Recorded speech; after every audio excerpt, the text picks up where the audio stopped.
Cheers. Cheers, guys. Cheers, guys. Yeah. cheers. Welcome to the new premises. Cheers. Round and around. Chin chin. Welcome. Five minutes Missed you. later. Sorry. Thanks for coming. Yeah. Thanks for having me. Yeah. Guys, I'd like to welcome you here this evening, and thanks to Steve for making the premises available. We had a huge effort the other day bringing this little baby up. Nearly killed us, but we got here. Yeah, so this evening might be a little bit different. We'll start off tonight with Gavin. He's going to tell us all about Cardrona Distillery and got some of their product there. And yeah, hand it over to you. Awesome. Well, yeah, thanks guys for having me here. This is kind of off-putting, but never mind. Real quick sort of introduction. I am basically a sales rep for Cardrona Distillery. I normally look after the on-prem, so bars, restaurants, hotels, things like that. I basically do this, but to bartenders. So instead of people like yourselves, Use that word connoisseurs like yourself. Yeah, there you go. Yeah, I wasn't sure if you want me to use it again today. Connoisseurs like yourself. So this is great for me, actually, being able to actually speak to the end user. I don't get to do it very often. So, been with the company a very short period of time. Eric met me on my first tasting. What was that? 7 weeks ago, something like that. 8 weeks ago, maybe. So yeah, but I've been working in the alcohol industry since I was 15. So what's that? 20 something years, too many years. And yeah, I've been a sales rep for the last 3 with a different company called Proof & Company. They bring plantation rum into New Zealand, so that's the big one, plus a whole heap of other stuff. So yeah, so I'm here to talk today about Cardrona. Obviously down in the Cardrona Valley. I don't know, has anyone been down to the distillery before? Mm-hmm. You have? Yeah, that's it. We spoke about it now. Unbelievable spot. I've probably been to a lot of distilleries in my life in various countries, and it's up there with the best. And I am paid to say that, of course, but when they offered me the job, I wasn't going to take it until I went down there, and then I was like, actually, you know what? I do want to be part of this. I ask a question. When I was there, I asked the Kenny. Yeah, whoever it was that took us through. I said, so where do you get your water from? Where do you get the water from? We get it from the source, which is our well. Is it a well, is it? Yeah, so it's literally like a natural well. It's about 120 metres from the distillery.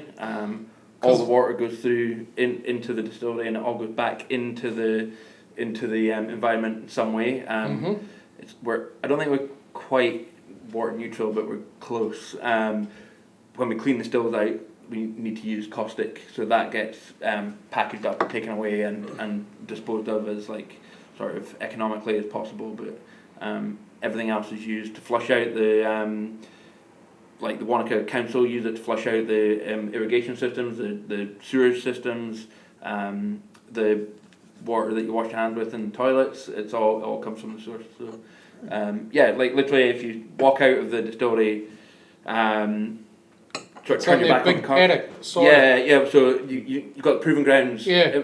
The opposite side, basically. So the other side of the road, the same side of the road as the Cardrona Hotel. Oh, okay. I hope I'm saying this. I hope this is true, not because we're being recorded. But yeah, that's where I'm at. I thought it was on the other side because they have those, like, it looks to me like big concrete pits. Yeah. In there. So that's our wastewater. That's where it all goes into there, and then it gets fed into the various places that it goes to. So yeah, so. Hey, you see? Jeez. All good rock stars have to have wraparound glasses. Even in the dark. Nice. There it is, boys. James. That's why he gets all the young chicks, mate. Yeah. Yeah. Too young. See? Well, he might show us his skills later, that's how he gets young chicks with his With his guitar. Yeah. Yeah, I'll plug that in any time. Glass. That's one right. Oh, yeah. Brilliant. Thank No you. worries. Cheers.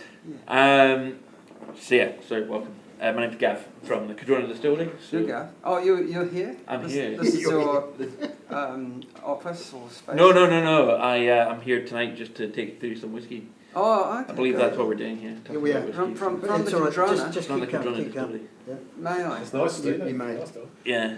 Nice day. That's the is that the 3-year-old you, or is that the no? That's the Chinese stuff. Never mind. The Chinese It's, stuff. but it's great. It's really Yeah. great. Yeah. Anyway, where was I? The distillery. So Desiree Whitaker. She's the lady that started all this. She worked in a restaurant in Chelsea in London. At that point where, like, if there's any soccer fans, when Roman Abramovich was buying Chelsea Football Club, and lots of rich people basically in Chelsea, and lots of people would ask her about whiskey, and she didn't really know anything about it,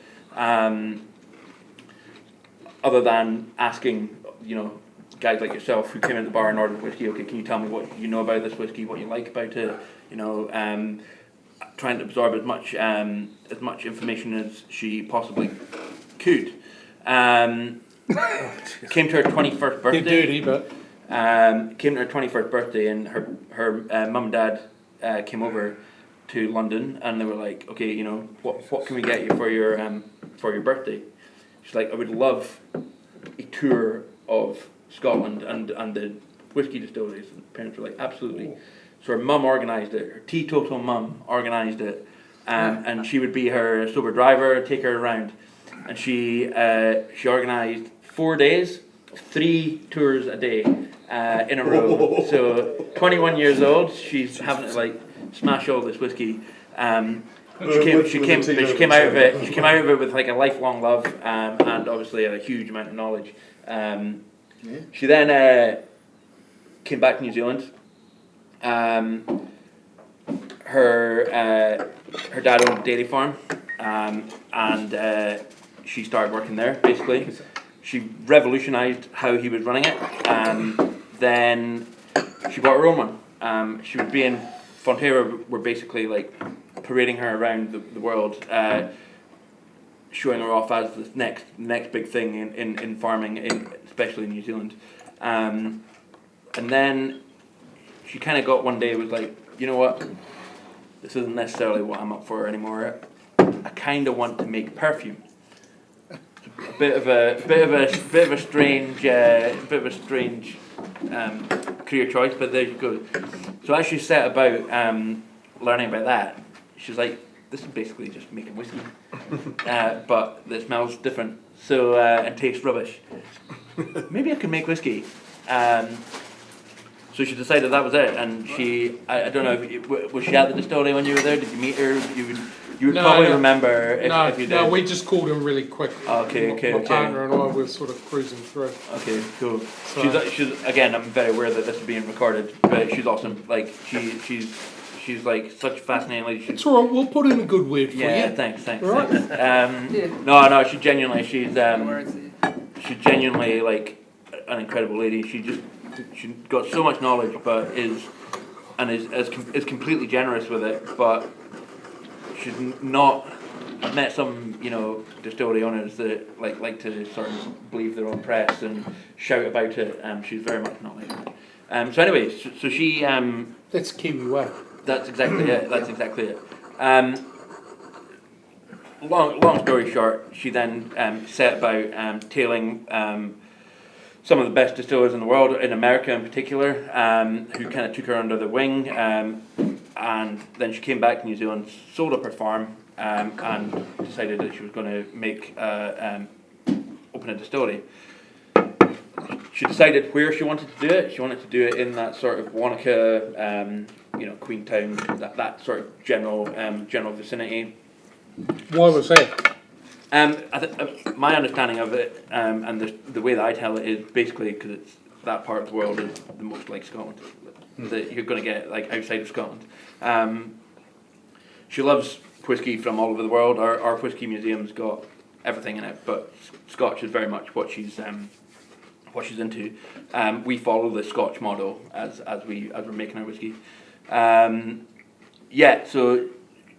there's a bit of a sort of romantic story about how we got the land, or how she got the land.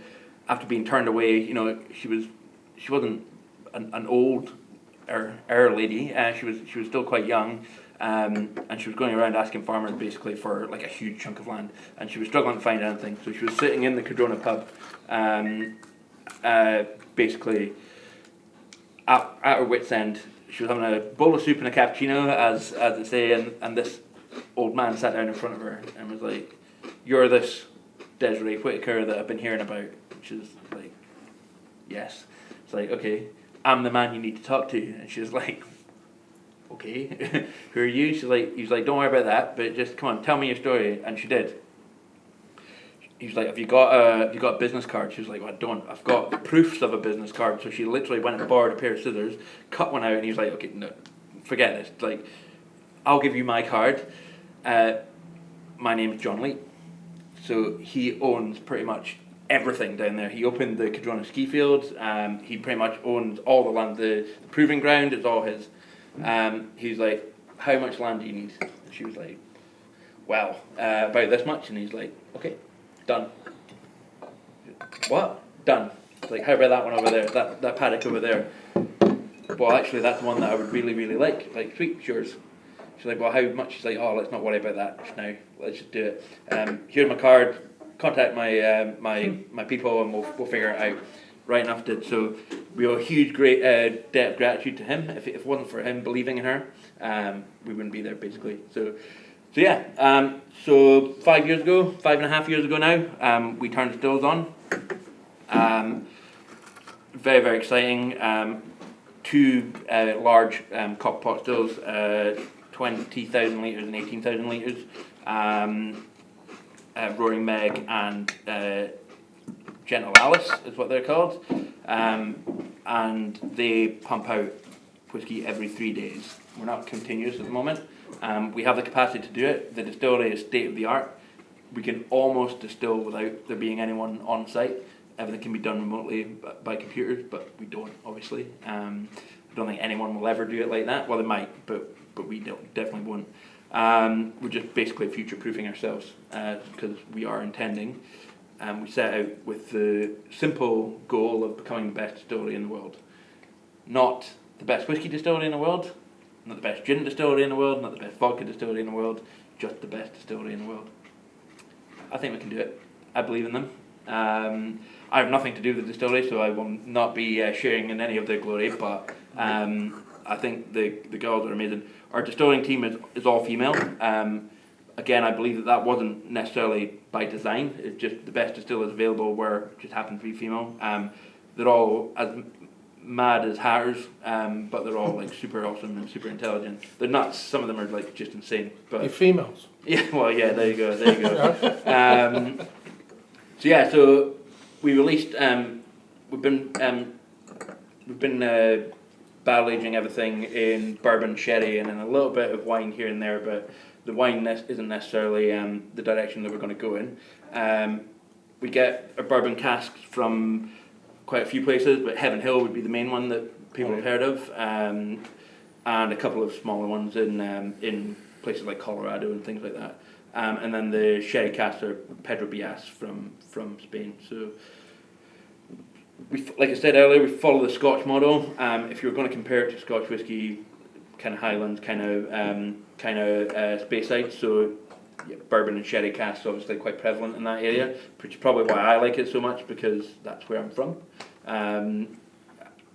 We released a 3-year-old, which was just hatched, the one that, I don't know if everyone got to try it, there might be a little bit, very, very small amount left, I'm afraid. My car got broken into and they stole my tasting stock, so I was only managed to salvage just a little bit from some of my colleagues. That was released 2 years ago, obviously, and it got quite a bit of attention. It was named at the World Whisky Awards as one of the best young whiskies of all time. so that's pretty good awards. Cheers to the You know. concur. As I said, and as I say, I believe they've made quite a lot of whiskey in all time. So to be named as one of the best young whiskies, which is under 5 years old. So as I said, we follow the Scotch model. The Scotch Whisky Association, they dictate that it has to be aged for 3 years for it to be called whiskey. So that's why we did it. We call these progress reports, these little bottles, the 375s. We will continue releasing them up until our main core release at 10. The bird theme will carry on, so Just Hatch, Growing Wings, who knows what the next one will be, Fully Flight, we'll need to talk to the marketing department, it's a bit above me. So basically that's it. The Growing Wings was released on World Whisky Day. The Just Hatch, is about 70 to 75% bourbon cask, and the rest is sherry. But they've inverted it for the Growing Wings, about 80% sherry, 20% bourbon, and it's awesome. All cask strength. We're testing it. We need to make sure that it's tracking right. So we thought everyone else might want to try it as well. That's why it's in the small bottles, because we just don't have very much of it. This one is coming out in a we're calling it a Solera system. So if you know sherry, like normally you'll stack 6 sherry barrels and you'll age in one, and then you'll take half of that out, put it into the next one, and then you'll fill that one up, and then half of it out, fill that one up, and then half of it out, fill the next one, so on and so forth, if that makes sense. Like the filling cups kind of thing, you know. We have a calling it a Solera system maybe is a little cheeky, but basically it's the philosophy is the same. So we have basically like a vat that we bottle out of, and that will never empty. It'll always be at least a third full. And as the casks that have been set aside for the 5-year-old become hit maturity, they'll go into that. So it'll always be changing slightly as we release already. So we're on to this is the second release that we've got here, but we just released the third bottling this week. And already we're starting to see the differences. 65.5 was the first ABV. This one's 64.9. The next one's 64.4. It's going down at the moment, but it will probably pump back up again. It just all depends on what those barrels are. And again, already as I mentioned earlier, like collectors are already starting to like seek out the ABVs, which is cool. For us, it's great. But obviously, it builds hype. We don't really enter any of the local sort of whiskey awards or anything like that. I'll divulge why once we turn the camera off, but internationally it's doing really, really well. In Scotland, surprisingly, it's doing really well. We have a team of 6 sales reps overseas in the UK, so I mean, I don't think there's another New Zealand whiskey that does that, so we must be doing something right, that people are enjoying us. I've done a lot of talking, not enough drinking. Let's if everyone's got something, you can try some. Do you want to just tell us a bit about the vodka and the gin Yeah, that you're doing as well? Absolutely. So the problem with making a 10-year-old whiskey is you've got to wait for 10 years, basically. So in the meantime, we make a vodka, a gin, and a range of liqueurs. The liqueurs are called Rose Rabbit. Sorry, I don't have them with me tonight. Yeah, I've got a bottle of that. Yeah, well, I might have a bottle of the orange in there, but which was the sort of OG. So, basically, as I said, we're setting out to become the best distillery in the world. So, to prove that, we're making other products as well. Everything is single malt. We call ourselves a single malt distillery because that's what we are. We do buy our single malt, our barley at the moment. As I said earlier, we are sort of talking to people about growing it in New Zealand. Basically, we don't need enough of it to buy from. I've completely forgotten the name of the company that grow it and sell it in New Zealand. But because New Zealand's a brewing country, their minimum order quantity is like 200 tons, where we need like 200 kilograms maybe at a time. So if we ordered 200 tons, it would just sit in our warehouse and rot basically. So, and Desiree's philosophy, and when I heard that we import, before I worked for the company, I kind of, stumbled on it. But once I heard her reasoning, I'm actually on board. Maybe I've swallowed the company Kool-Aid, I don't know. But she's like, if she can't get the best, she doesn't want it. Like, if she has to settle for second best, she'd rather go somewhere else and get the best. So currently she gets from Scotland. We're working towards being able to malt and grow it ourselves.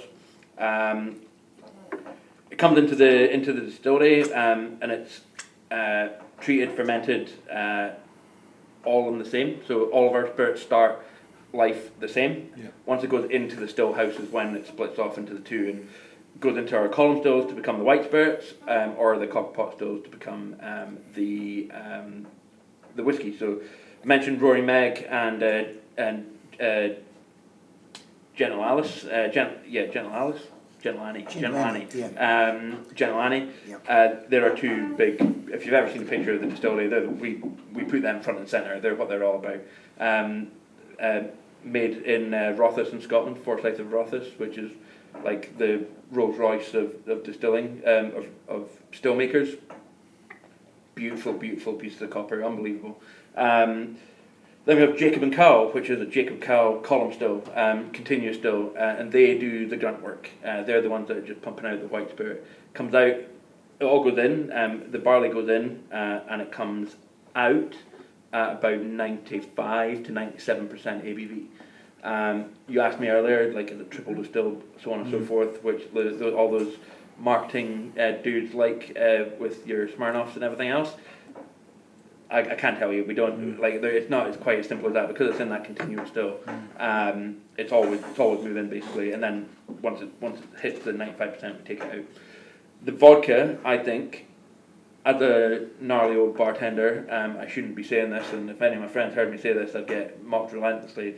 Apart from the whiskey, the vodka is my favourite spirit that we make. I think it's like literally a pure distillation of what we do.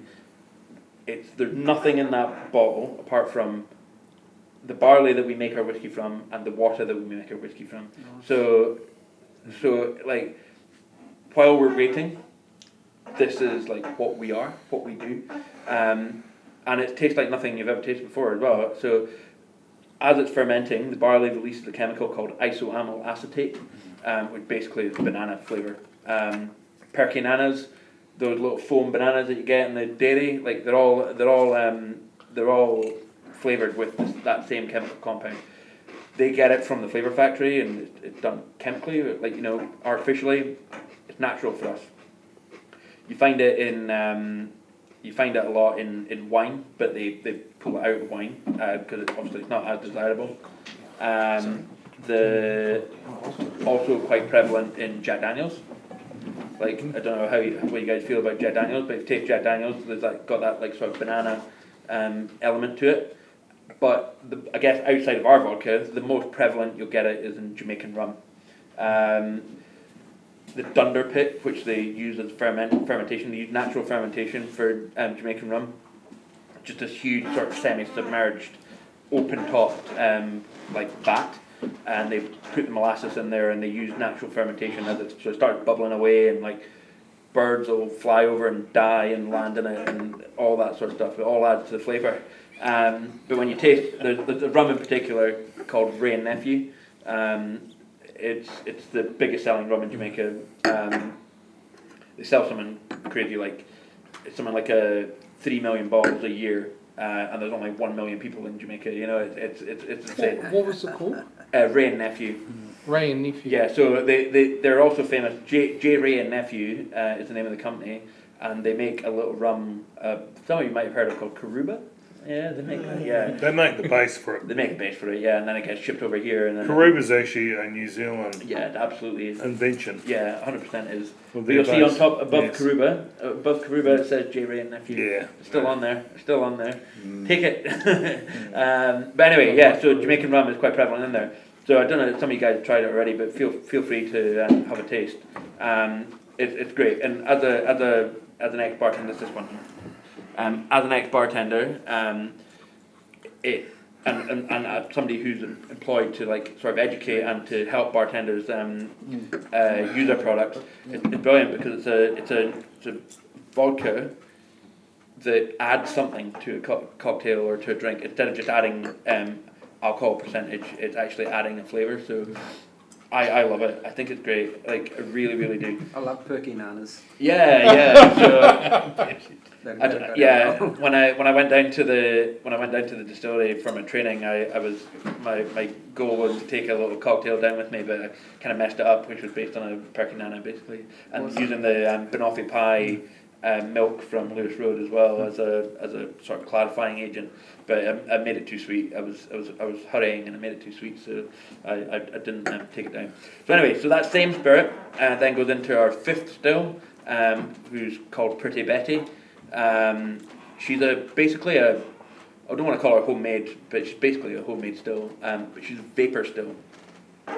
So she's got like a giant kettle at the bottom, and then a long chimney that comes off that's then got the the condensing. It's not a coil, but it's like a kink in the pipe. What we do is we pack the botanicals into that chimney in basically like giant tea bags, and we just get some cheesecloth, fill them with the botanicals, tie them up, put them in, and then we heat the spirit up, and as the vapor goes through, it pulls out all the oils of our 6 botanicals. So really, really simple botanical makeup. We've got juniper. Obviously, it has to be juniper to be a gin. We've got orange peel, lemon peel. We've got coriander seed. We've got angelica root, and then rosehip, which is our like sort of little unique one. Because it's vapor distilled, it's quite subtle. So the ABV on that's 47%. So it's a little higher than normal. It's not quite like sort of over strength, but it's a little bit higher than some of the other gins. And it's great. It's apart from when we get the whiskey comes back in stock, it sells out. But the gin is the one that just ticks along every day. Like I deliver 3 or 4 bottles every single day of the gin. It's our biggest selling product, and it's great. It's really, really great. New Zealand gin, obviously, gin everywhere is obviously exploding, but you'll find a lot of the whiskey distilleries, Bruichladdich, probably the most famous, they're moving into the gin distilling with the botanist. So it's cheap, it's quick. So while you're waiting for your whiskey to mature, you can get some bottles on some shelves. So please feel free just to nose, to taste, to do anything you like. That's pretty much it from the Cardrona Distillery. We're doing well. We're moving in the right direction. Things are coming along nicely. The product is there. The people are there. I've never met, and again, I get paid to say this, and I completely understand that it's I'm biased, but I think this is the first place where I've worked where there's like not a single person where you're like, well, he's okay, I guess. Like everyone is awesome. I'm probably the one that is like the one that they say, he's all right. But yeah, when good people are making good things, that's a good thing in my opinion. I'm from Aberdeen, northeast Scotland, so I've been around whiskey a lot, and like I say, I rate this probably as highly as I rate any other whiskey, and that was before I worked for the company. So yeah, if there's any questions, hit me up. I'll try my best to answer them. Like if Can you I want ask to you just about the rabbit? Say that again. You're talking about the rabbit. Oh, the road rabbit, yeah. So, what's the base of that? The same. It's all the same. This. It's so we don't buy any whey spirit. We don't buy any neutral grain. Every drop of liquid that comes out of our distillery came out of our stills. Like we make it. We don't. Like I say, we don't use any sweetening agents. We don't use any colouring agents. Like when I started with this one, the Growing Wings, and don't get me wrong, I'm not like this. Anything I say here, I'm not bad-mouthing anyone who does any of these things. It's fine. You do you, we do us, kind of thing. So there's plenty of great spirits out there that use caramel colourings and stuff like that. I used to work for Plantation, for God's sake. So they're sort of renowned for throwing sugar into the product. So I'm not criticising those who do, but we just don't. So for the liqueurs, we use only fresh ingredients. We use our base spirit at that 95%. We'll throw in some orange peel, throw in some elderflower that we pick from around the distillery, the other one is butterscotch, which is out of stock at the moment, which is Desiree's mum's secret family recipe of butterscotch sauce.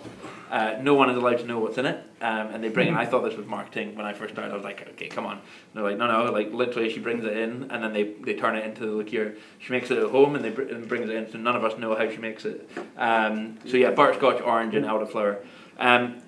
These are like my biggest challenge working in the on-prem, because they're premiumly priced, but they're like full strength. They're not. You buy a bottle of Cointreau, for example, and it's what 38%.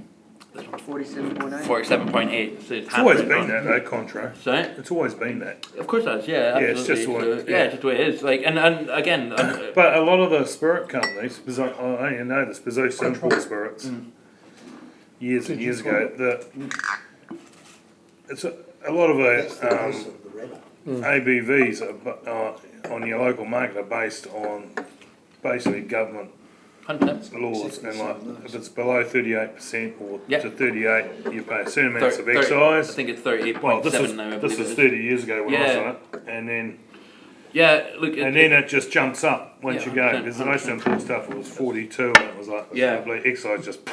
100%. Yeah. There's a reason why Bacardi is 38%. There's a reason why Yeah. Canadian Club is what it is. Yeah, And that's fine. As long as it doesn't compromise your spirit, then there's no problem with that. Oh yeah. We feel that Rare banana.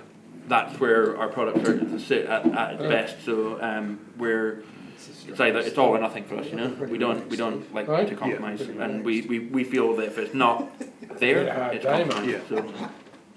And again, my job isn't to badmouth anyone else's brands and all that, and it's easy to do, It must be but covered by that banana. but it is what it is, as they say, I'm not entirely sure what it does in the export. I don't think we sell a huge amount of the liqueurs in particular overseas, but certainly the whiskey doesn't matter. Like No. people are buying it, and the vodka and the gin are selling well as well.